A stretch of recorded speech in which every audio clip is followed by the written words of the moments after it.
Alors c'est la dernière conférence de cette année scolaire. Voilà. Et j'ai déjà préparé le programme de la saison suivante. Donc vous prenez le programme, hein, il y a 4 petites feuilles accrochées, donc vous en prenez tous. J'espère que tout le monde en a. Voilà, vous en prenez. Là. Il y en a, vous en donnez à ceux qui n'en ont pas. J'en ai là. Voilà. Alors, donc l'hiver prochain, l'automne prochain, on va donc s'occuper encore une fois du monde éthérique, des forces éthériques, des forces formatrices. Alors aujourd'hui, on va un peu en quelque sorte ouvrir le propos parce que, ça va un peu dans tous les sens. Hein. Vous verrez, c'est le genre de conférence qui est difficile de faire parce que ça part dans tous les sens. Alors Steiner n'a pas, en vrai dire, fait une synthèse du monde éthérique, des forces éthériques. Il n'a pas vraiment fait une synthèse. Il en a parlé partout, ce qui fait que ça se retrouve dans toutes ses conférences, éparpillé par-ci, par-là, par petites touches. Le seul livre qui était rassemblé, parce que c'est en fait rassemblé par l'éditeur, vous voyez, c'était ni au même endroit, ni au même moment. Voilà, ça s'appelle Les forces formatrices et leur métamorphose. Bon, je vous recommande d'acheter ça pour l'été, voilà, et de vous en inspirer durant les vacances, parce que ça va être le livre de septembre, octobre et novembre. On le coupe en 3 morceaux. Hein, je le coupe en 3 morceaux et vous verrez, c'est super dense. Hein. Déjà en 3 morceaux, voilà. Et vous aurez la bonne surprise d'avoir des petits bouclets bien détaillés, ouais, bien travaillés. Enfin. Voilà.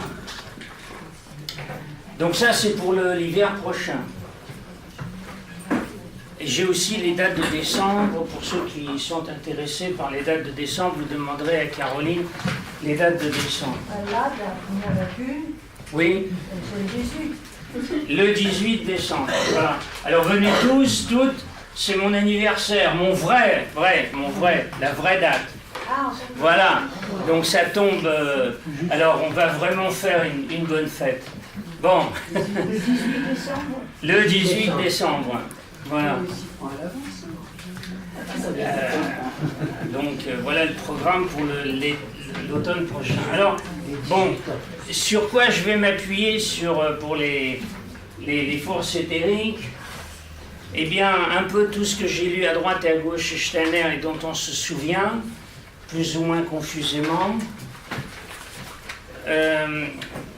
Il y a un livre un peu ancien, voilà, Les forces de vie, qui a été réédité, réimprimé, avec encore un 3e. Et je ne sais plus où j'ai mis le livre moderne. Il est préfacé, pas préfacé, mais il y a une 3e partie devant, une partie géométrique. Bon, qui, à mon sens, est assez compliquée. Peut-être je ne l'ai pas abordé avec la bonne présence d'esprit qu'il fallait. Alors il y a un 2e livre qui est un peu dénigré par les anthroposophes, un livre ancien qui a été édité en 1933 par Wartmuth. Oui, mais il a été un peu ostracisé, je ne sais pas trop pourquoi.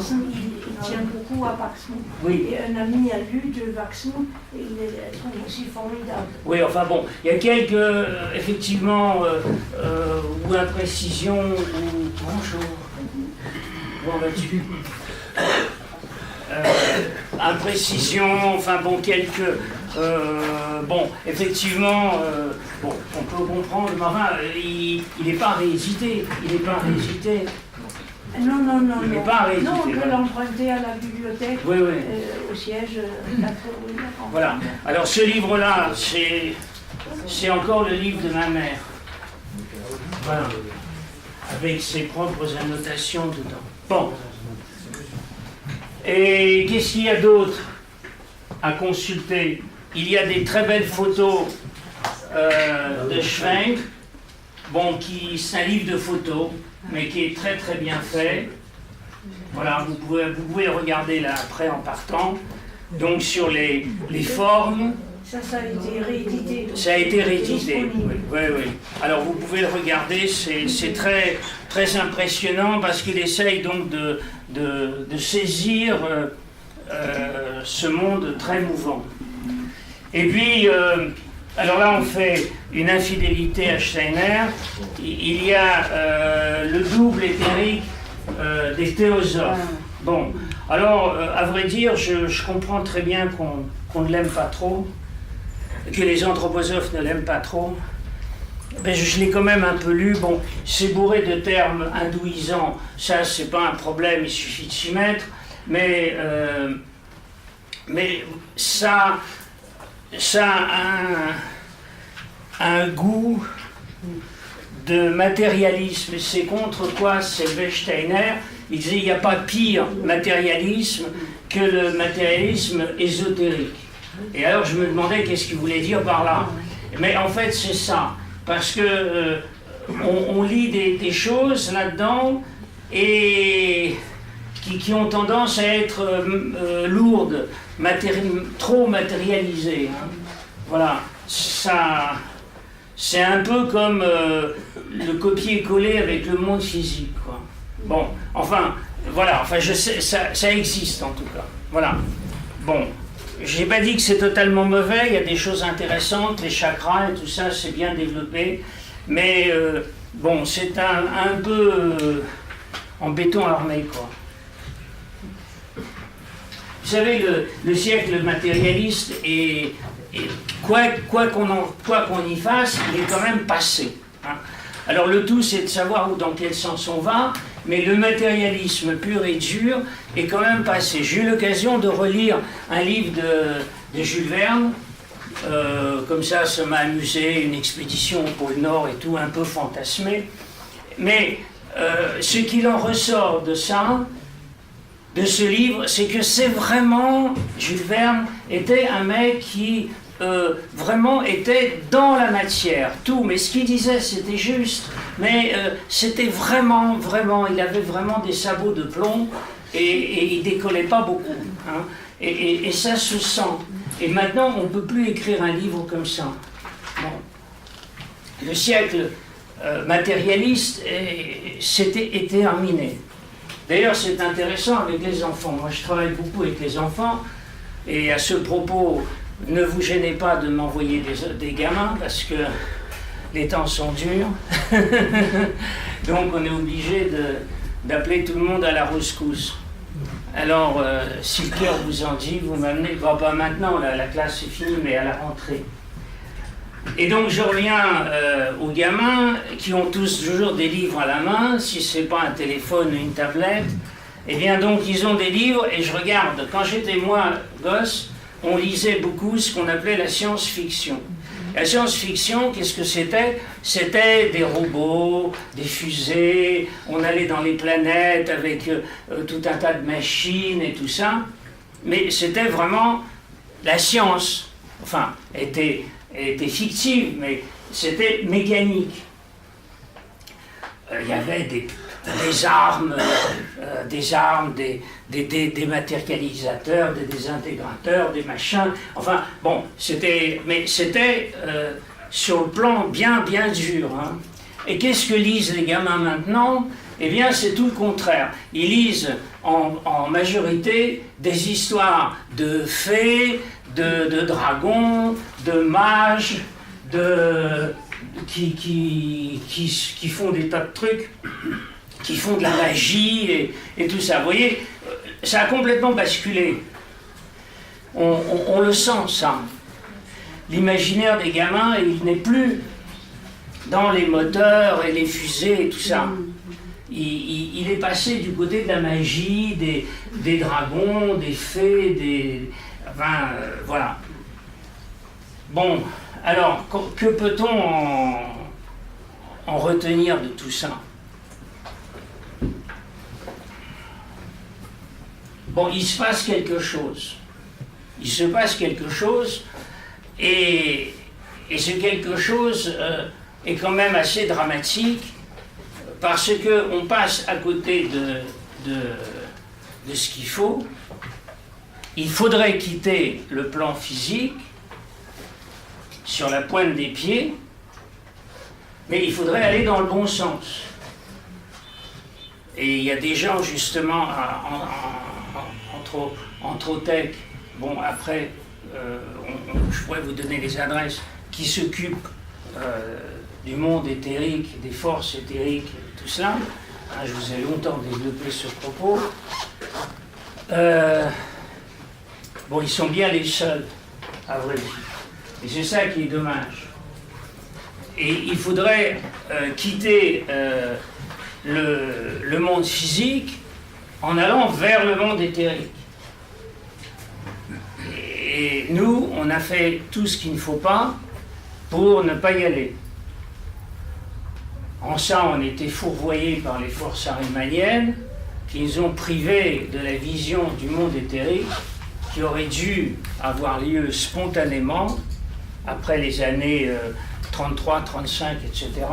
Les gens auraient dû, naître avec un organe éthérique qui permettait de voir le monde éthérique, et en grande majorité, l'humanité aurait donc fait ce pas.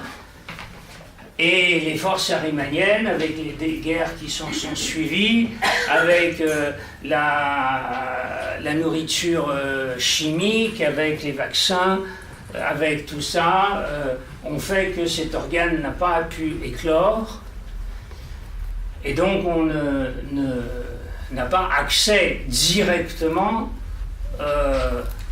au monde éthérique. Et maintenant c'est fini. Maintenant ce moment est passé.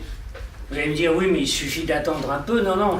Ce moment est passé, et ce qui n'a pas été fait spontanément, ne s'est pas fait spontanément, et bien maintenant il faut le faire activement par nous-mêmes. Et pour le faire activement par nous-mêmes, il faut savoir où l'on va. Il faut savoir qu'est-ce qu'on cherche. Avant de chercher et de trouver, il faut savoir ce qu'on cherche. Voilà. Vous savez, c'est un petit peu l'histoire des savants qui ont les yeux bandés et qui cherchent un chat noir dans une chambre noire, ne sachant pas s'il y est ou s'il n'y est pas. Bon. Eh bien, là c'est un peu pareil. On n'a pas d'organe spontané pour voir le monde éthérique. Tenez, il y a une place là. Voilà. On n'a pas d'organe. Il faut développer cet organe. Et à défaut de le développer dans cette vie-là, bon, dans cette vie-là, s'il n'est pas développé à l'âge où nous sommes, c'est qu'il y a des chances qu'il ne se développera pas. Mais le fait de s'en occuper, d'y croire, de le connaître, de développer la question, et tout ça nous aidera dans la vie suivante à avoir cet organe qui va se développer. Si on ne s'en occupe pas du tout, on n'a aucune chance Alors, encore une fois, de rentrer dans le monde. Qu'est-ce que le monde éthérique? Évidemment, c'est extrêmement vaste. Et ça va un petit peu dans tous les sens. Alors, comment est-ce qu'on peut commencer à développer un petit peu la question?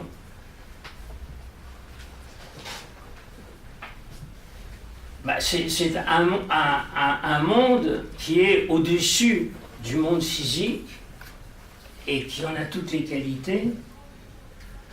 Et donc il faut bien comprendre qu'on a un corps éthérique, ou appelé, dit autrement, un double éthérique, Mais au-delà de ce double, il n'est pas comme ça dans le vide, il est dans son monde à lui, et donc il y a un monde éthérique autour, comme on a un corps physique qui est dans un monde physique. Voilà.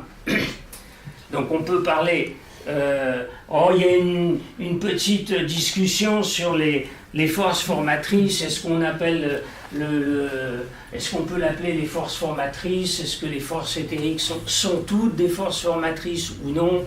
Enfin bon, c'est une discussion que je trouve un peu académique.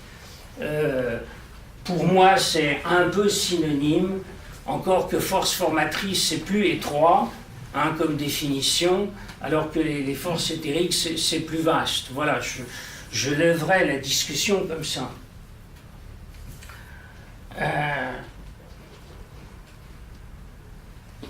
Eh bien,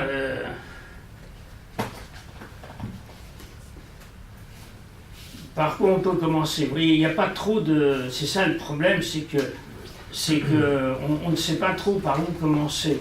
Bon.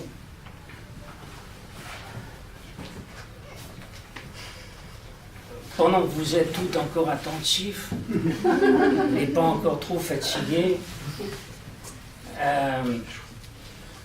on va revenir donc à la formation de la Terre, à la formation du premier globe, que l'on appelle l'ancien Saturne.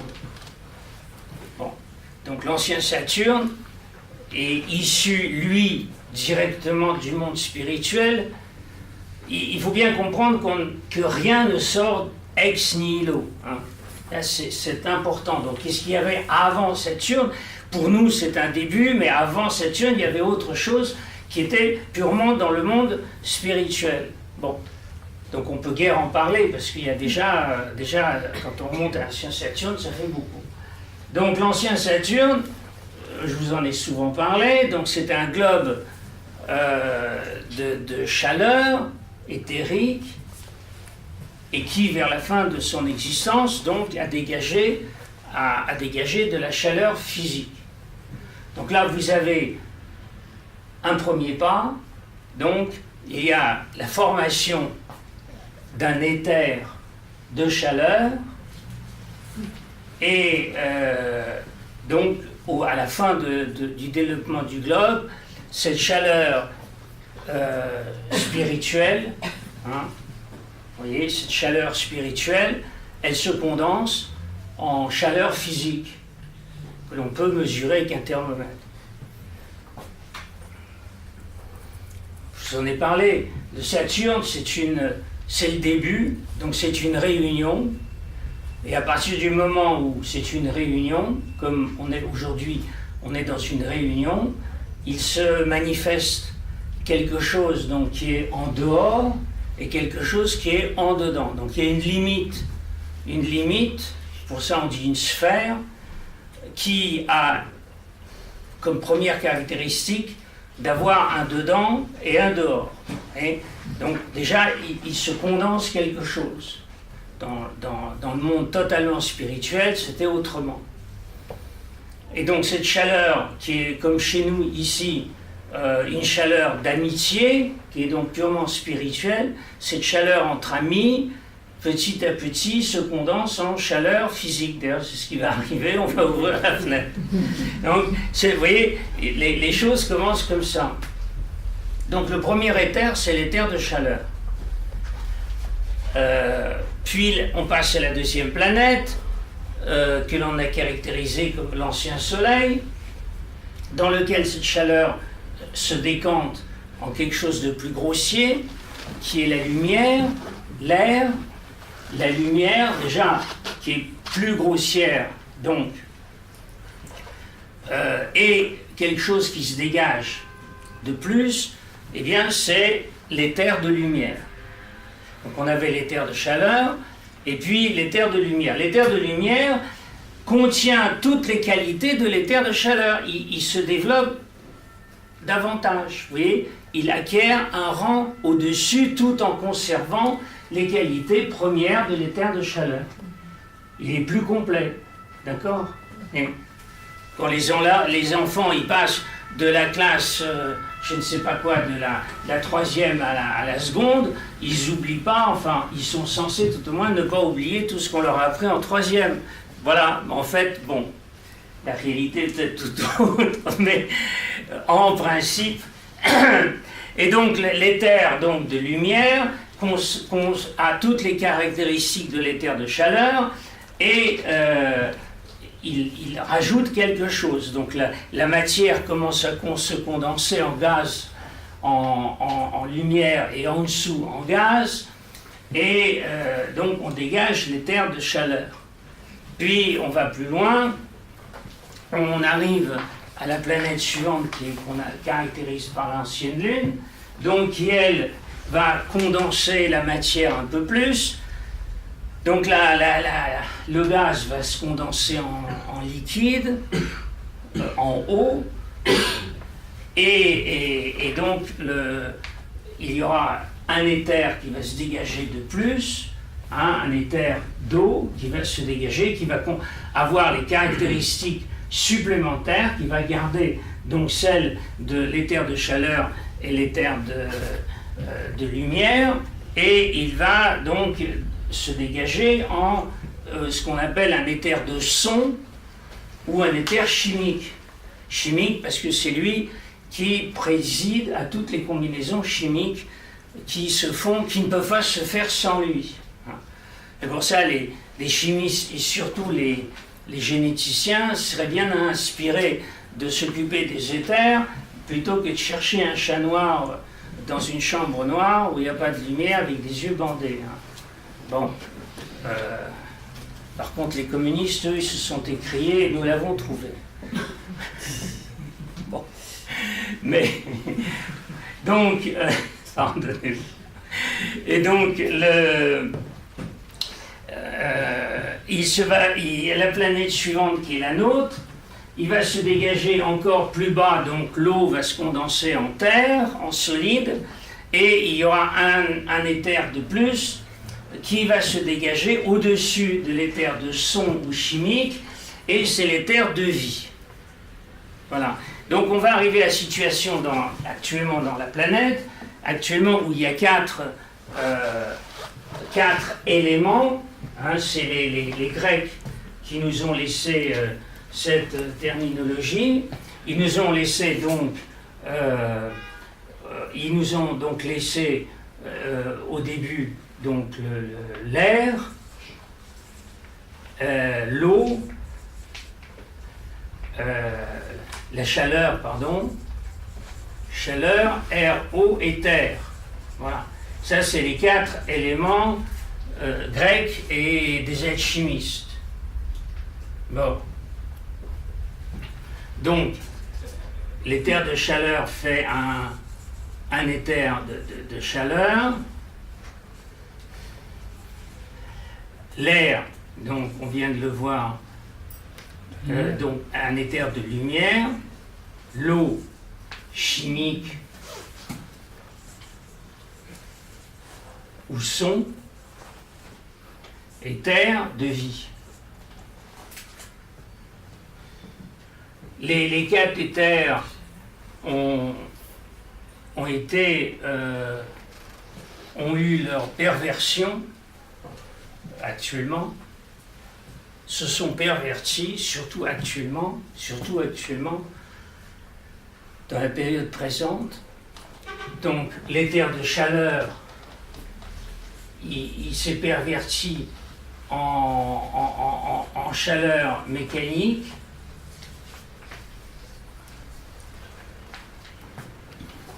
Vous savez, la vapeur, les turbines qui marchent à la vapeur, les moteurs de voitures qui marchent à combustion interne parce qu'il y a la chaleur qui se développe dans les cylindres.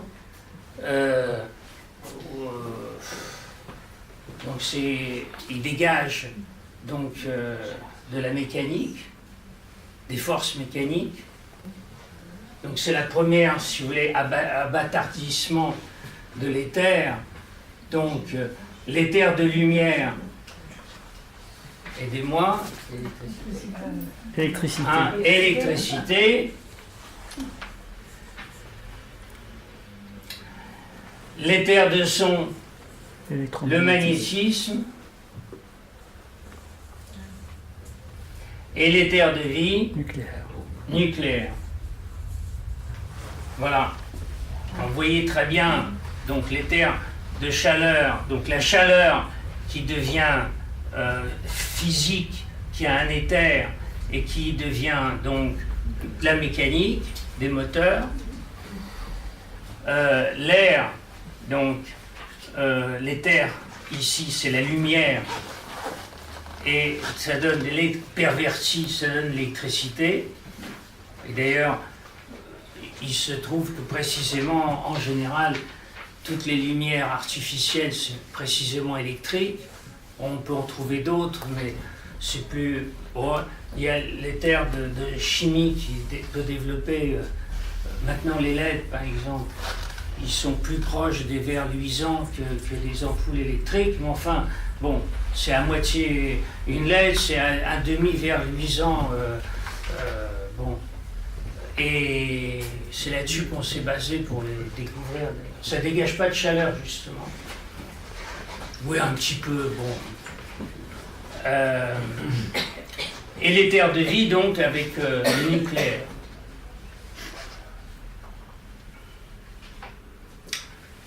Voilà où nous en sommes aujourd'hui quant aux quatre éthers et leur dégradation. Voilà.